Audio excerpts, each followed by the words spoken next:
नमस्कार भाइयों और बहनों, जंगली मेडिसिन यूट्यूब चैनल में आप सभी का स्वागत है। आज आपको दुनिया की सबसे चमत्कारी और अद्भुत वनस्पति अग्निशिखा की जानकारी मिलने वाली है। यह वनस्पति अनेक औषधीय गुण रखती है। प्राचीन काल में वैद्यगण युद्ध में घायल सैनिकों को ठीक करने में इस वनस्पति का प्रयोग किया करते थे।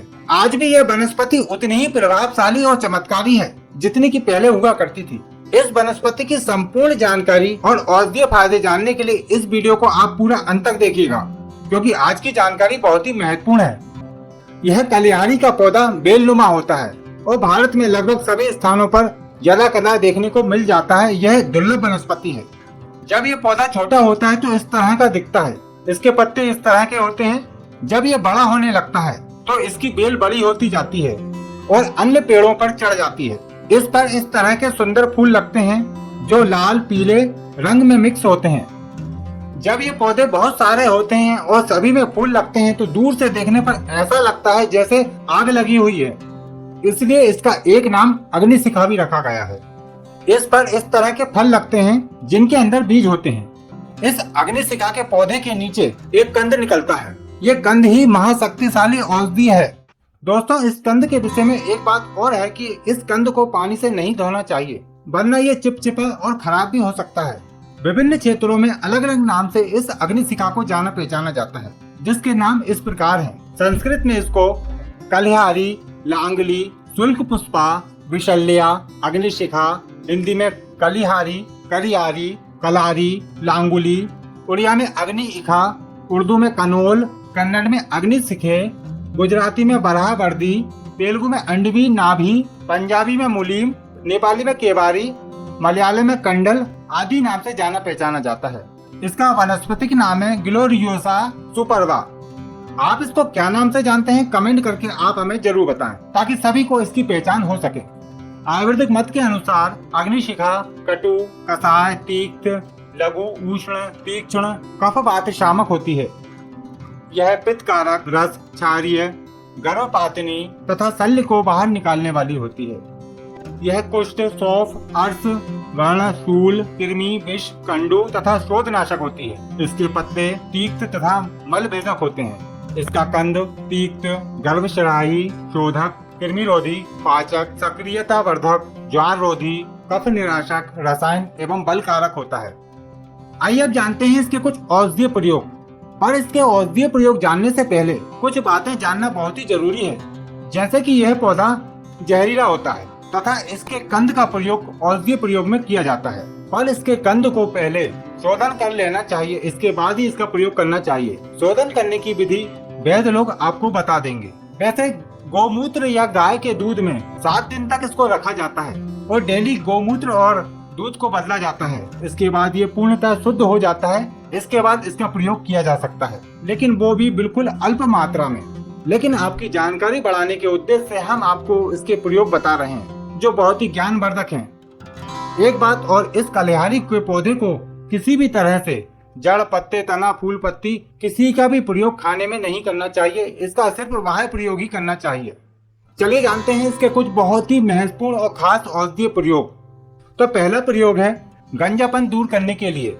जिन लोगों को अचानक बाल झड़ जाते हैं, एलोपेशिया, जिसमें सिर के बाल जगह जगह से झड़ जाते हैं चकटों के रूप में, जैसे किसी कीड़े ने बाल को खा लिए हों, या अचानक से बालों का झड़ जाना, सिर में किसी प्रकार का इन्फेक्शन हो जाने के कारण बाल एकदम से झड़ जाना आदि समस्याओं में इस कलिहारी का प्रयोग करना रामबाण औषधि होता है।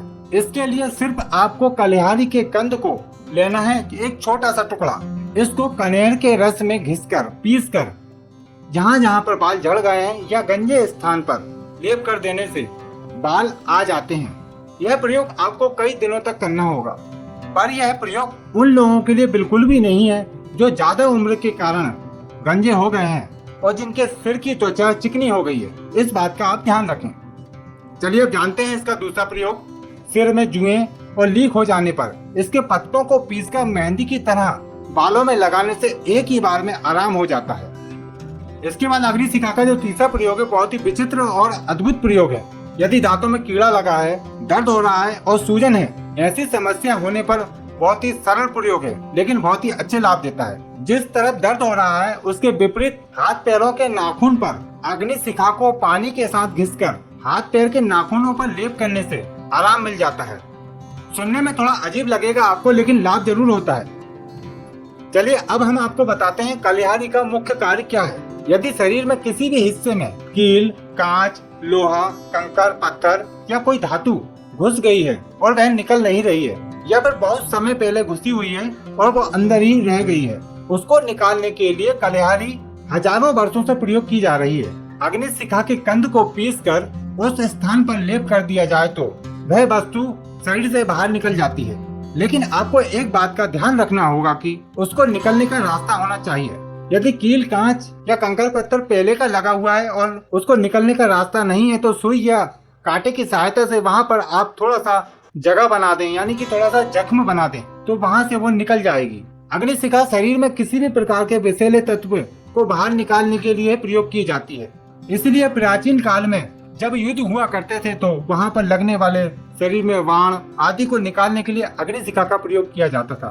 रामायण काल की कथा भी आपने सुनी होगी, जिसमें इस अग्निशिखा के प्रयोग का वर्णन बताया है। इसका अगला प्रयोग है सर्पदंश पर। सांप ने काट लिया है या फिर बिच्छू ने काट लिया है तो इसके कंद को पानी के साथ घिसकर दंश वाले स्थान पर लेप कर दें, तो सांप और बिच्छू का जहर का असर धीरे धीरे खत्म हो जाता है। इसको आप प्राथमिक तौर पर और जल्दी में प्रयोग कर सकते हैं। साथ में कुछ सावधानियां और रखनी चाहिए, जैसे बंद आदि लगा देना चाहिए ताकि जहर ऊपर न जाए। इसके बाद वैद्य या डॉक्टर को जरूर दिखाना चाहिए। दोस्तों अब हम आपको जो इसका अगला प्रयोग बताने वाले हैं वह है सफेद दाग के लिए, जिसे फुलेरी, श्वेत कुष्ठ, व्हाइट स्पॉट और लिकोडर्मा नाम से जाना जाता है।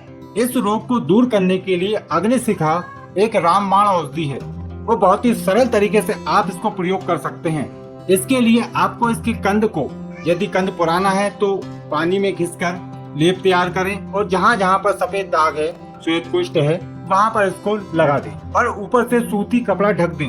बाद में कुछ समय बाद वह कपड़ा हटा दें। यदि वहाँ पर पसीना आ गया है तो सावधानी से उस पसीने को पोंछ दें। यह प्रयोग आप रोजाना या हफ्ते में 2 या 3 बार कर सकते हैं। इस तरह यह प्रयोग करते रहने से सफेद दाग की समस्या खत्म हो जाती है।